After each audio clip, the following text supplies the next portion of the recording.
All right, let's get on to our keynote. And we are very excited to have Michelangelo Caruso, who is an internationally recognized author and speaker. He's the founder of Edison House, a Michigan-based communications consulting company. He's a lifetime Rotarian. Michael's past district governor of District 6380 in Troy, Michigan. He's an internationally recognized author and speaker, and he's the founder of Edison House, which is the Michigan-based communications and consulting company.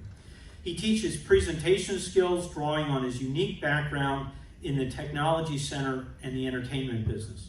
He delivers around 60 presentations a year, including keynote speeches, seminars, and webinars. We're very fortunate to have him here for both the District Training Assembly and tomorrow at the District Conference. Please join me in a warm District 6970 welcome for past District Governor Michael Caruso. Yeah. Thank you very much. Please be seated. So great to see everybody, and thank you, Doctor. Great introduction. Just a little ground rule to get started here. There will be no slapping of any presenters at the conference. We're Rotary. We're above that. Such a pleasure to be in Florida. I'm with you from Michigan, and you know we have a lot of water in Michigan as well. You hear people like Brene Brown talking about blue mind, which is this concept of being zen, being at peace all the time, and relaxed and comfortable, challenged but perhaps comfortable. And we have fun with the Great Lakes. I travel quite a bit, and people know about the Great Lakes. I went to Minnesota one time, and somebody in Minnesota was trying to one-up me, I think, and he said, well, you know, we have 10,000 lakes here in Minnesota.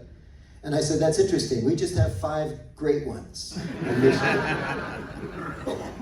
And of course, from the hotel here, you can see a lot of the water, and it's so fun, and you got Blue Mind immediately checking into the Hyatt Regency. It's lovely. And the U.S.S. Orlech is parked out front, not parked, docked, probably. And I start thinking about all things water. You know, I've got Blue Mind right now. I'm zen. I'm cool. I'm back with my Rotary people after 2 long years of drought, and here we are. And I'm thinking about things like I checked the weather when the first day we got here, and it said there was a rip current warning. You're nodding your head. You know what a rip current is? I have no idea. I didn't know there was a thing.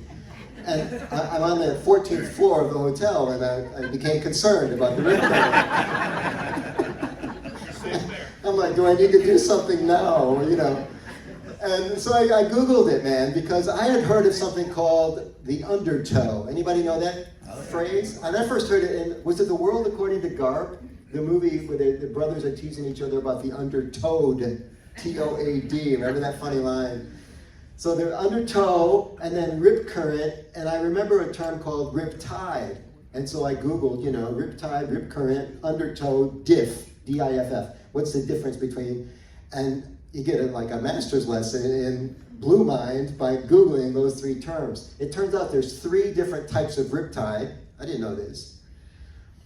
And one of the definitions is of something that's happening underneath the current. Like one is a surface current and one is undercurrent. And it's interesting because my talk today with you is about change. Never get tired of talking about change in any capacity because it's always with us. And change is interesting because there's change you can see, and then there's change that you can't see, right? And that's the one I watch out for. If it's possible to watch out for something you can't see, is the change I can't see. I mean, think about this. Stay with water for a second. How many of you have a boat? Yeah. And even if you don't have a boat, you may be aware of the terms Jetsam and Flotsam. Does anybody know the difference between Jetsam and Flotsam? A lot of people use the terms interchangeably. So if the boat has trouble and it's, listing and stuff is falling off the boat, that's called flotsam. And on occasion, you may need to throw stuff off the boat, and that's called jetsam, right? Little interesting factoids you may need if you're on a boat sometime.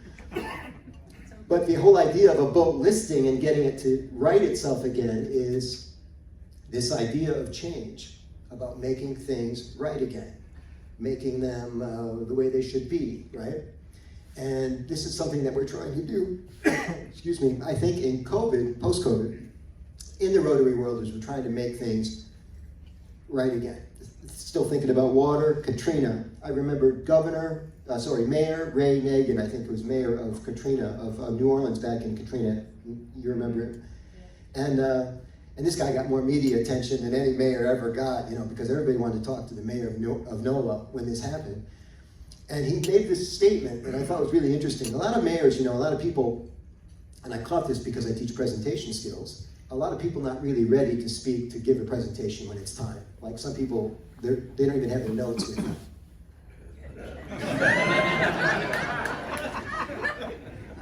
Because they were stolen by the guy before him. It just happens. Nobody's evil here, it just happens. And so they put all these microphones in front of Ray Nagin right after Katrina, and he says, we're gonna make New Orleans better than, we're gonna make it, what did he call it? We're gonna make it as good as it was before. That was the line. As good as it was before. And I remember thinking to myself, why not make it better? Because New Orleans had some problems before Katrina, And here we are trying to rebuild the greatest service organization in the world. We got membership issues. Who doesn't after COVID, after a pandemic? We have issues with, we need to keep raising money. We've got things that we need to do. We have fish we need to fry, ladies and gentlemen. Why not make Rotary better than it was before? Why not? And this is the perfect group to talk to about that, because you're incoming presidents. And if you've been in Rotary 7 years, I heard that figure mentioned, if you're going to be a certain standard of quality of service in Rotary. If you've been in Rotary 5 years, some of you are about to be president, you've been in Rotary 6 months. I'll meet you in the hallway after, because I got a special tutorial for you if you've only been in Rotary for 6 months.